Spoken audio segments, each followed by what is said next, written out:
bilang magulang, ano man lang ako ay payo. Ako po bilang magulang, ano man lang ako ay payo. Nanay ni Carla naguguluhan na rin. At Carla inamin ang totoo. Kung sino ang gusto nito.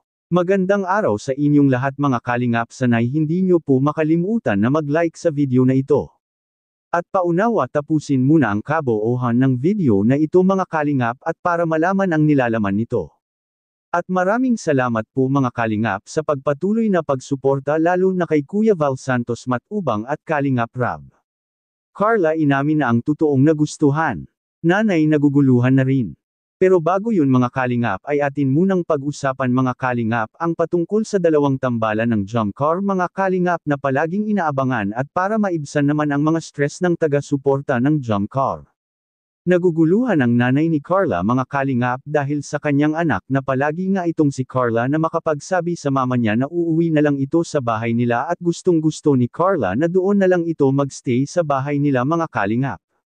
At bilang isang magulang, syempre ay mag-aalala talaga si nanay para kay Carla lalo na sa nalaman nito na uuwi na lang si Carla sa bahay nila mga kalingap at alam na alam ni nanay na nasa problema ngayon si Carla at kailangan nito ngayon ang mga payo na nanggagaling mismo sa sarili nitong magulang mga kalingap. Hindi bero-bero ang pinapasukan ni Carla ngayon mga kalingap at bakit? Dahil ang kinukuha nilang kurso ay hindi ito basta-basta at malaki pa ang mga magagastos dito mga kalingap. At hindi rin maging madali ang lahat dahil sa pahirapan talaga ang nursing lalo na sa pag-e-exam mga kalingap.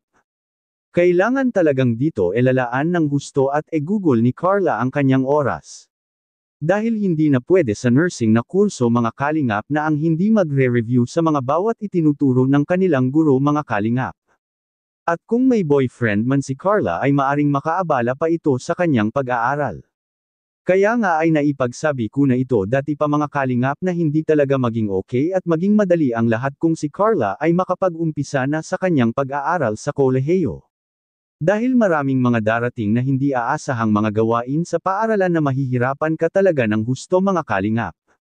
At kaya nga mga kalingap na naipagsabi ko rin noon na talagang hindi pa handa si Carla sa pagbo-boyfriend mga kalingap dahil nasa puso at isipan ni Carla ngayon at noon pa man na hindi basta-basta at hindi magiging madali ang pag-aaral nito sa kolehiyo mga kalingap. At sabi nga dati sa karamihang taga-subaybay ng jump car mga kalingap ay gawin lang anya itong inspirasyon ni Carla si Kuya Jomar at hindi naman anya masama kung sasagutin na lang ni Carla si Kuya Jomar habang nag-aaral ito dahil ito naman anya ang ginagawa ng ilan na ang pumasok ng relasyon at ginagawa lang nila ng isang inspirasyon. Pwede rin naman ito mga kalingap kung okay lang rin kay Carla ang ganun mga kalingap.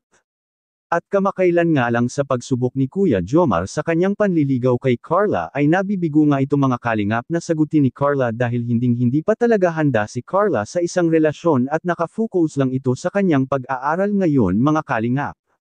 Maaalala natin dati sa isinabi ni Carla kay Kuya Jomar na saka na ito papasok sa isang relasyon mga kalingap kung ito'y nakagraduate na sa kolehiyo. Masakit man isipin sa mga nagkakagusto na mga viewers na magkasagutan na ang dalawa ay malabo pa talagang mangyayari ito mga kalingap, sa kabilang dako naman mga kalingap nanay ni Carla naguguluhan na. Makikita po natin sa video. Gusto na nga nung umuwi dito sa bahay, sabi ko,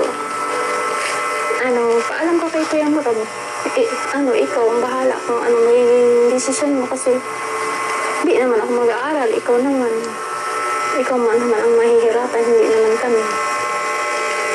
Ako po bilang magulang, ano man lang ako ay payo, ganyan. Kung ano po, Nay, kilala ko naman po si Kalingap Rab. For sure po, maintindihan naman po yun ni Kalingap Rab po.